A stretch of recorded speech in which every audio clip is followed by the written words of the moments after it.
તો આજે તો હતી દિવાળી એટલે આપણા ઘરે બની ગયું મસ્ત મસ્ત જમવાનું.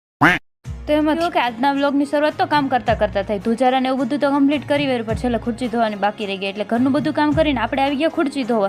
એટલે ફટાફટી આપણે ખુરચી ધોઈ અને ખુરચી ધોઈને નવરી થઈ એટલે કે 12:30 વાગી ગયા હતા. એટલે મમ્મીએ મસ્ત મસ્ત જમવાનું બનાવી વેર્યું હતું એટલે આપણને પણ લાગી ગઈ હતી ભૂખ એટલે આપણે પણ બેસી ગયા મસ્ત મસ્ત જમવા. અને બપોર પછી આપણે થઈ ગયા હતા મસ્ત મજાના રેડી. આ વખતે મેં વિચાર્યું હતું કે આ વખતે છે ને આસોપાલવના જે તોરણ હોય ને એ ઘરે જ બનાવે છે. મેં એક ફોનમાં વિડીયો જોયો હતો એવી રીતે જ મારે ઘરે બનાવતા. એટલે આપણા ભૂમિકાબેન અને અંકિતાબેન બેને કામે લગાડી દીધા હતા. ચાલો તમે બે મારી મદદ કરો. એટલે એ બે થોડીક હેલ્પ કરતી હતી અને એ બેને કામ ચીંધી દીધું અને એ બેને કામ ચીંધીને પછી હું બનાવવા માંડી હતી રસોઈ બનાવતી હતી. ત્યાં અમારા લક્ષુબેન આવી ગયા. લક્ષુબેન સાથે થોડોક એવો વિડીયો શૂટ કર્યો અને હજુ તો 7, 7:30 થયા હતા. આ બધું ફટાકડા ફોડવાનું શરૂ કરી દીધું. આ બધું તો બહાર ફટાકડા ફોડતી હતી અને અમે અંદર રસોઈ બનાવતા. આજે બનાવવાના હતા મસ્ત મજાના ઘૂઘરા. એટલે મસ્ત મસ્ત ઘૂઘરા આપણે બનાવતા હતા અને ફાઇનલી આપણે મસ્ત મજાના ઘૂઘરા થઈ ગયા હતા રેડી. એટલે બસ જો બધાએ ફટાફટી જમી લીધું અને જમીન સીધા જ ઓલી બધી તો ફટાકડા ફોડવા પાછી વહી ગયું.